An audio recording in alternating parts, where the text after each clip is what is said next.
Kadapa collectorate ప్రాంగణం పోటాపోటీ ధర్నాలతో వేడెక్కింది. AOB ఎన్కౌంటర్ను నిరసిస్తూ సిపిఐ, సిపిఎం, విరసం, ప్రజా సంఘాల నేతలు కలెక్టరేట్ వద్ద ధర్నాకు దిగారు. ప్రభుత్వం అన్యాయంగా అమాయకులను చంపేసిందని ఆరోపించారు. దీనికి పోటీగా నక్సల్స్ బాధిత సంఘం పేరుతో కొందరు అదే కలెక్టరేట్ వద్ద పోటీ ధర్నాకు దిగారు. దీంతో అక్కడ కొద్దిసేపు ఉద్రిక్త వాతావరణం ఏర్పడింది. ఇక దీనికి సంబంధించిన మరింత సమాచారాన్ని మా కరెస్పాండెంట్ శ్రీనివాస్ అందిస్తారు.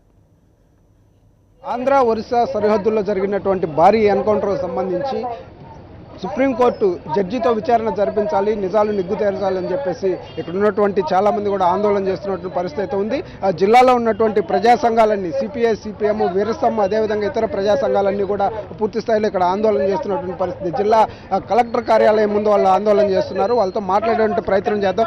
చెప్పండి, ఏం డిమాండ్ చేస్తున్నారు ఈ ధర్నాలు?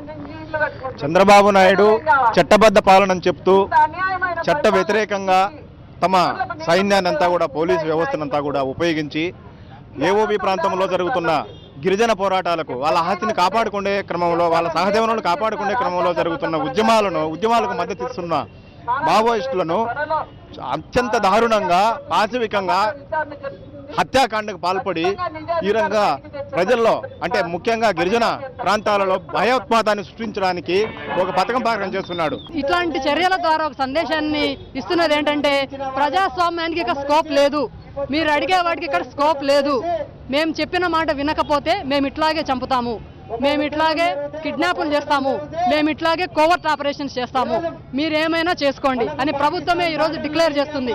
ప్రజాస్వామ్యం కాదని ప్రభుత్వం ఇవాళ డిక్లేర్ చేస్తున్న పరిస్థితి. ఇంకా జనం తేల్చుకోవాలి, జనం తేల్చుకుంటారు నిజానికి ఈ ప్రభుత్వాన్ని ఉంచాలా, ఈ ప్రభుత్వాన్ని దించాలా అని. ఇది మనం చూస్తున్నాము. ఇక్కడ ఎవరైతే ఏఓబీలో జరిగినటువంటి ఎన్కౌంటర్కు నిరసనగా జరుగుతున్నటువంటి పరిస్థితి మొత్తం కూడా ఆందోళన చేస్తున్నారు. మరోవైపు మనం ఈ పక్కన కనుక చూసినట్లయితే వీళ్ళందరూ మొత్తం దీనికి సంబంధించి ఎవరైతే నక్సల్స్ బాధితులు అని చెప్పేసి బాధిత సంఘం తరపున వాళ్ళందరూ కూడా ఆందోళన చేస్తున్నటువంటి పరిస్థితి కనిపిస్తుంది. కరెక్ట్గా వీళ్ళు చేస్తున్నటువంటి పరిస్థితి చూసిన తర్వాతనే వీళ్ళందరూ కూడా ఇక్కడ ఆందోళన చేస్తున్నారు. ఒకేసారి ఈ రెండు ధర్నాలు జరగడం మీద కూడా కొంత ఉద్రిక్త పరిస్థితి అయితే నెలకొంది. ఇప్పుడు ఏం డిమాండ్ చేస్తున్నారు? ఇప్పుడు మీరు ఆందోళన చేస్తున్నారు, వాళ్ళు ఒక పక్క ఆందోళన చేస్తున్నారు. ఏం డిమాండ్ ఏంటి మీది? ప్రధానంగా డిమాండ్ ఏముందన్న, వాళ్ళవి ప్రాణాలే మావి ప్రాణాలే, వాళ్ళవి ప్రాణాలే మావి ప్రాణాలు. వాళ్ళ ప్రాణం అయితే ఒకటి, మా ప్రాణం అయితే ఒకటే.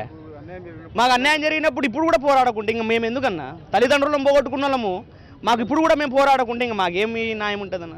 విషయంలో హక్కులు కనిపించని ప్రజా సంఘాలు ఈరోజు నక్సల్స్ను చంపగానే హక్కులంటూ ఆందోళన చేస్తున్నటువంటి పరిస్థితి. ప్రాణాలు ఎవరైనా ప్రాణాలు అని చెప్పి వీళ్ళు ఆరోపిస్తున్నారు. వాళ్ళైతే ప్రభుత్వం ప్రోత్సహించి చేయిస్తున్నటువంటి ఈ ఆందోళనలు, ప్రభుత్వం చెప్తున్నటువంటి సమాధానం పోటీ ధర్నాలు, పోటీగా ఈ విధంగా చేస్తున్నారని చెప్పేసి ప్రజా సంఘాల వాళ్ళు ఆరోపిస్తున్నటువంటి పరిస్థితి అయితే ఉంది.